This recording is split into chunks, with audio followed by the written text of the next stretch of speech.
Aliás, hoje saiu uma pesquisa, é da Atlas, né? Você está com a pesquisa aí na agulha, eu mandei para você, Júlio, dá uma olhadinha. Pesquisa mostrando como é que o mercado está entendendo, né, a política econômica do atual governo, deixando realmente aí só 3% dos agentes do mercado ouvidos na pesquisa estão apoiando a atual política. Então, será que tem alguma coisa errada? Ah, tá aqui, ó. É da Genial, perdão. Não é da Atlas, não, é da Quest. É da Quest lá, do Felipe Nunes. Baixa um pouquinho aqui, porque isso tem tudo a ver com o que a gente está falando, com o que o senhor está falando. O mercado também, mercado é gente, viu? É gente de carne e osso. Não é uma coisa... Não é uma IA, não. Não é uma IA, não é um monstro estranho, esquisito, não. Somos nós. Aliás, todos nós somos o mercado.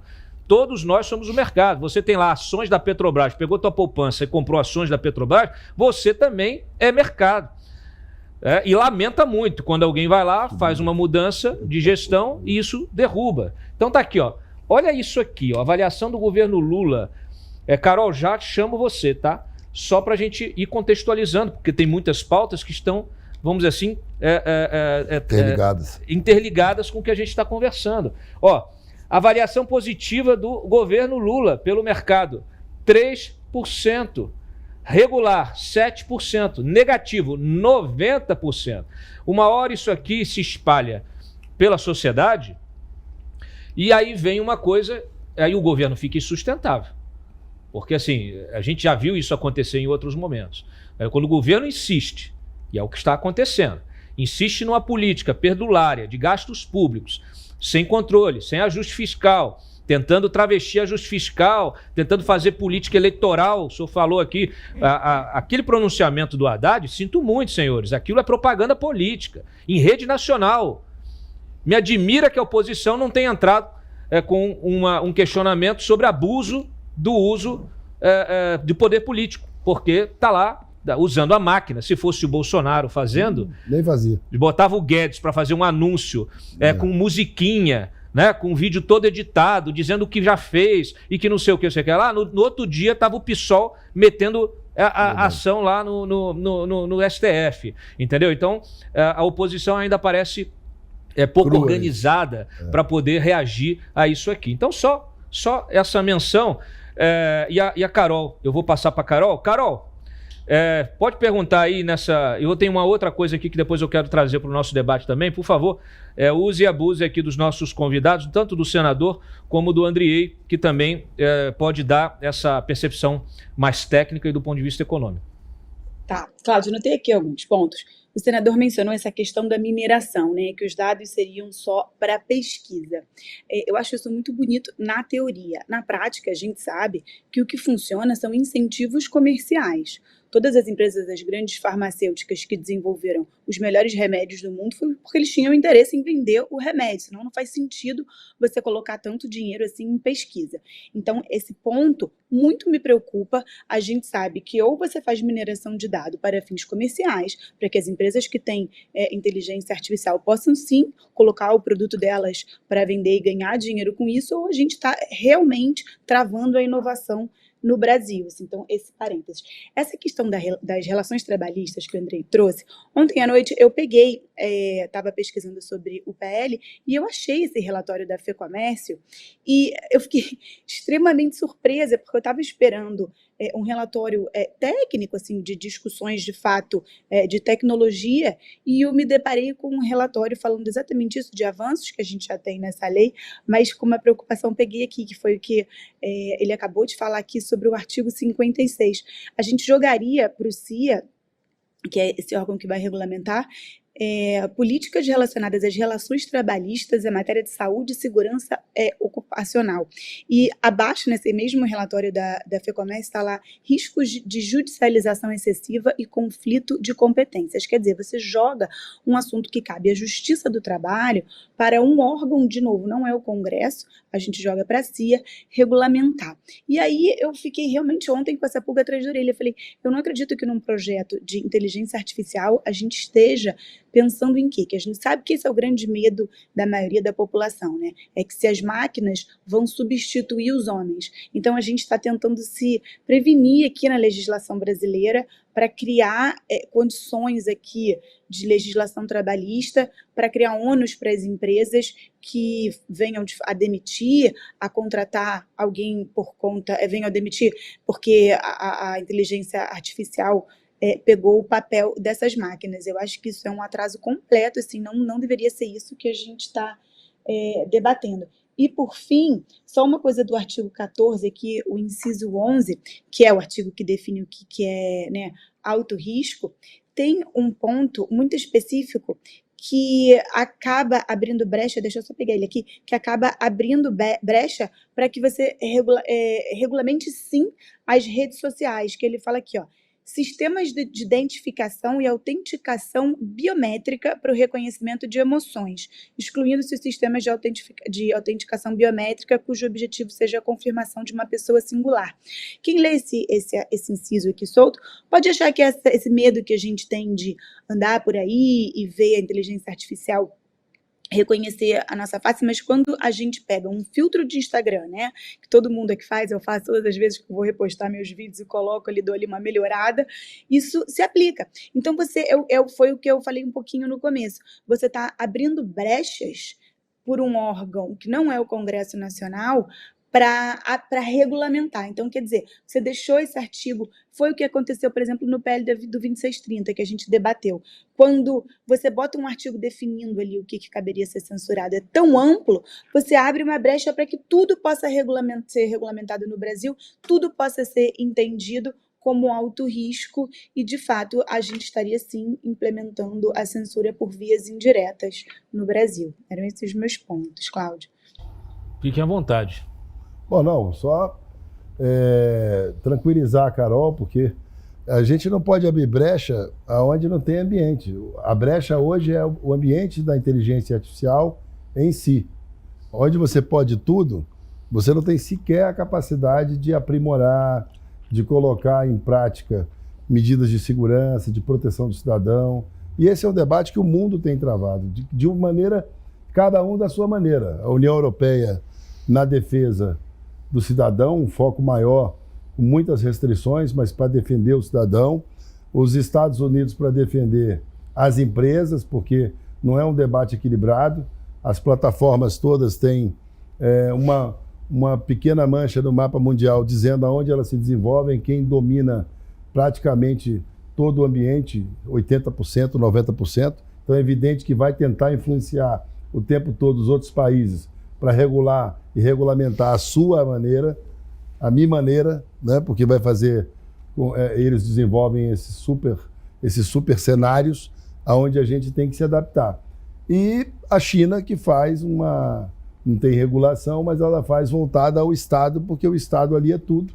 Os empresários são o Estado, as cidades são estados, os estados, as províncias são estados. Então, assim, o que nós temos como sinal de uma regulamentação que vai evoluir, porque o sistema não é fechado. Essa votação amanhã não é a única votação, ela é a primeira de pelo menos 3 que devem ocorrer, é tentar aos poucos aprimorar e não fazer, por exemplo, como a gente tenha a compreensão de abrir completamente todo o direito de propriedade intelectual, e muitas pessoas vivem disso, aliás, todo mundo vive disso, vive do que produz, só que alguns colocam no papel, outros cantam e outros fabricam. Então a gente tem que garantir, sim, para a pessoa humana a capacidade de, se não for utilizado o seu conteúdo, você pode viver tranquilamente, cuidar da sua vida, que não tem problema. Agora, se usarem, principalmente para ganhar dinheiro, você deve ser remunerado, isso é mais justo, isso vem do tempo do sal, quando o salário ainda era o sal. Andrei. Posso comentar? Até um ponto ali, a Carol trouxe a nota da FEComércio, e eu acho importante mencionar ali, essa nota da FEComércio, Carol, a gente ressalta, sobretudo que tiveram avanços e que esses avanços foram muito importantes. Na linha do que eu falei aqui, mencionando alguns avanços, como eu mencionei, a regulação que a gente tinha era a regulação mais restritiva do planeta se passasse ali. Tiveram avanços muito consideráveis, né, nesse último relatório, Mas aí, também com espírito de colaboração, enfim, né, para aprimorar, para a gente ter uma lei, haja vista a importância dessa lei para o desenvolvimento econômico e social do Brasil, né, a gente segue colaborando, trazendo contribuições. Uma delas que você mencionou aqui é com relação ao artigo Euro 56, aprimorou muito e, por exemplo, incluiu até a valorização das negociações coletivas, que isso aí é muito importante, né, sobretudo ali no âmbito sindical. Mas no entendimento da FEComércio ainda tem alguns problemas ali, dá para o CIA competências que são do Legislativo e talvez a gente pense que talvez seria o caso ou aprimorar ou excluir a redação no sentido de colaboração para melhorar. Aí tem outros 2 pontos, eu acho que o senador quer fazer um comentário aqui, que eu queria comentar en passant esses eu queria só para colaborar na questão trabalhista, para também falar que a Carol tem razão nisso. A gente vai ter, num outro ambiente, de fazer uma coisa muito mais ampla com relação à questão trabalhista. Primeiro porque foi difícil implementar, e a todo tempo é questionada, a última reforma trabalhista, mas as relações de trabalho no mundo estão mudando de tal forma que a gente já tem, em alguns países, uma mudança de legislação trabalhista que evoluiu a tal ponto em que o trabalhador tem um número maior de empregos, trabalha menos horas e ganha mais. Então, assim, se tem um ponto que a gente vai ter que lidar rapidamente, com muita força, é essa questão dos novos ambientes de trabalho, porque não é normal a gente assistir, como assistiu recentemente, o presidente da República tem uma origem de movimentos sindicais. No dia 1º de maio, eu reuni 1.500 pessoas, porque o trabalhismo, como a gente conhece até hoje, a forma de trabalho, a unidade de trabalho, a forma de trabalhar, ela já está ultrapassada e a sociedade vai ter que ter coragem para garantir direitos, oportunidades, e não é à toa que a população está desinteressada na questão trabalhista, porque a gente também está com um delay e precisa de uma outra legislação. Nisso a Carol tem razão, a gente vai precisar rapidamente discutir as novas plataformas de trabalho. E os sindicatos também, cá entre nós, claro, perderam completamente o prestígio, né? O Congresso Nacional tomou uma decisão muito boa anos atrás, acabando com essa obrigação do imposto sindical, e o Supremo foi lá e reativou isso. E a gente viu dias atrás aí filas e filas de profissionais, trabalhadores na porta de sindicato para poder tirar. Falei, eu abro mão disso aqui, eu não quero o desconto no meu contra-cheque. É claro que não quer, é lógico que não quer. Os sindicatos têm que evoluir de acordo com o mercado. Não é possível, temos mais de 30 mil sindicatos no país, sindicalistas que vivem dentro do ar-condicionado, extraindo riqueza do cidadão, como se o cidadão, o trabalhador, já não tivesse a sua riqueza já extraída demais, em excesso por tantos impostos, e agora vem imposto privado, né? O sindicalista também querendo tirar dinheiro do trabalhador. Esqueçam. Tem que mudar essa chave. Carol, também se quiser fazer pergunta, tá? Se quiser falar alguma coisa sobre essa questão das emendas, também fica à vontade. Para fechar esse assunto da IA, eu queria falar só 2 pontos, né? Já que isso vai ser votado, da minha sugestão, fazer aqui um meia-culpa para o senador. Eu não sei se eu falei aqui no início, eu não falei, vou falar agora, que eu de fato entendo que esse projeto de lei foi melhorado. É claro que eu trouxe aqui somente as minhas críticas para que a gente consiga, né, debater, e acho que a gente, né, enquanto sociedade, espera isso, que a gente possa colocar pontos que estão preocupando a gente. Mas aí as minhas 2 sugestões é que essa questão dos direitos que a gente vem falando, que a gente vive no Brasil hoje, eu sempre falo isso, eu sou advogada, mas eu também sou mestre em políticas públicas, então meu objeto de estudo é exatamente política pública, né? Legislação que a gente implementa no Brasil e que tem um efeito contrário do que aquilo que a gente gostaria. Então, às vezes, a gente tenta proteger, colocar muito direito, engessar uma lei, e, na verdade, o que a gente vai ter de externalidade disso é muito pior do que aquilo que a gente tentou defender. Então, essa é a minha preocupação aqui nesse projeto de IA, que a gente tire do texto essa superproteção e deixe isso para uma legislação posterior, né? Isso que não é a Constituição, não é uma emenda onde a gente precisa de um quórum qualificado, é simplesmente uma lei simples, que pode ser promulgadas leis diferentes à medida que a inteligência artificial vai evoluindo. Acho que é esse. E acho que é esse meu ponto principal aqui. E que a gente coloque... peraí, tem uma emenda também, peraí, anotei aqui mais uma coisa. Tem uma questão de uma emenda que foi proposta, que é em relação à circulação de conteúdo online, né? E que isso seja feito também por legislação específica e não seja submetido a esse órgão de controle. Bom, era só esses meus 2 pontos de consideração. Vou fazer o contrário, vou passar para o André responde, depois o senador fecha esse tema. Faço inteligência artificial, trabalhei em empresa de tecnologia desde 2015, pelo menos. É muito difícil, não é fácil. Então é aquela questão, né? Prudência e dinheiro no bolso, né? Canja de galinha. Nunca é demais, né? Eu acho que o senador tem tido essa prudência de segurar na hora que tem que segurar, de tentar avançar na hora que tem que avançar. E acho que é isso. O tema tem amadurecido, precisa amadurecer mais. Talvez, se eu pudesse dar um conselho ou um lampejo de expectativas aqui, de ter um pouquinho mais de tempo no plenário para a gente debater, trazer os senadores de outros estados, né? Para o pessoal também se apropriar esse tema, ter um pouquinho de tempo para ler, para entender a importância do que eles vão votar, e a gente vai colocar para o país um projeto direcionador para a competitividade, para a economia, né, para o desenvolvimento econômico e social, que vai depender de inteligência artificial. Perfeito. Cada vez mais ela deixa de ser algo, né, do mundo high-tech para ser algo da vida do... O senador falou muito bem, a inteligência artificial está na vida de todo mundo. Você acorda com ela e dorme com ela. É isso. Né? Então é algo que é essencial e a gente precisa de uma boa regulação e entende que o senador está buscando, né, numa missão que não é fácil. Né? Me solidarizo ao senador, dou os parabéns aqui e a gente se coloca à disposição para seguir colaborando, avançar. Né? Eu acho que ninguém é contra a regulação em si, a questão é qual regulação, como é que a gente vai avançar, né? E acho que a gente está no caminho. E eu queria parabenizar o senador aqui, parabenizar você, Cláudio, a Carol Calma, não se despeça ainda não. Não? Então tá ainda bom. tem mais um tema aqui. Então vamos lá. Senador, por favor, só para fechar esse tema da IA... Eu agradeço, Andrei, agradeço a Carol bastante, Cláudio, nessa etapa do debate aqui sobre esse tema.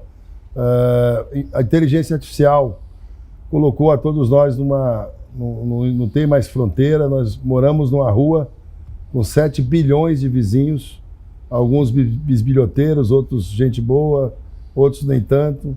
Então a gente não pode ter a pretensão de seguir sem uma preocupação contextual de que o Brasil está sendo chamado para um debate, e está sendo chamado para um debate onde ele pode contribuir e pode tirar algum proveito como um prestador de serviço, um país que tenha uma interação maior com a inteligência artificial, ou seja, mais um ponto de ligação comum como qualquer outra comunidade que está ali para ser explorada.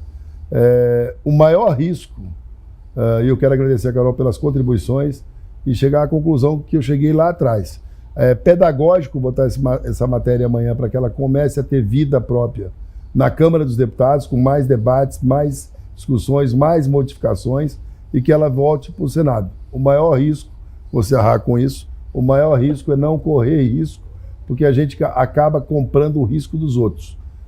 Ela está aí, a inteligência artificial, ela nos envolve a todos, ela toma conta de tudo aquilo que a gente pensa e faz o que quer do que a gente produz. Então é melhor a gente entender o que está acontecendo para tentar manter a forma humana de viver. Essa frase é ótima, viu, Brenda?